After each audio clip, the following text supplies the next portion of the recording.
ஒரு சூழ்நிலையில ஏவிஎம்க்கு நீங்க ஒரு படம் பண்ணணுமே அப்படின்னு எம்ஜிஆர் கிட்ட அசோகன் அடிக்கடி சொல்லிட்டே இருக்காரு.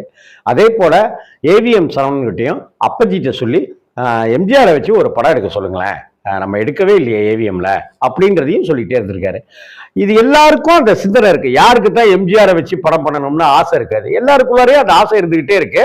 ஆனா அதுக்கு உண்டான ஒரு பாயிண்ட், ஒரு புள்ளி இணையாம அப்படியே இருக்கு. இன்னொரு விஷயத்தையும் இங்க குறிப்பிட்டாகணும். ஏவிஎம் எப்போதுமே ஹீரோவுடைய கால்ஷீட்டை வாங்கிட்டு கதை பண்ண மாட்டாங்க. ஒரு கதையை பண்ணுவாங்க, அந்த கதைக்கு யார போடலாம் அப்படின்னு முடிவு பண்ணுவாங்க. அப்படி ஒரு கதையை ரெடி பண்றாங்க. கதையை ரெடி பண்ணிக்கிட்டே இருக்க இந்த கதையில எம்ஜிஆர் நடிச்சா நல்லா இருக்குமே, ஒரு வித்தியாசமா இருக்குமே அப்படின்னு முடிவு பண்றாங்க. இந்த விஷயத்த அப்பச்சிட்ட இந்த கதையை சொல்றாங்க. அப்பச்சிக்கு இந்த கதை ரொம்ப நல்லா இருக்கு, பிடிச்சிருச்சு அப்படின்னு சொல்றாரு. அப்ப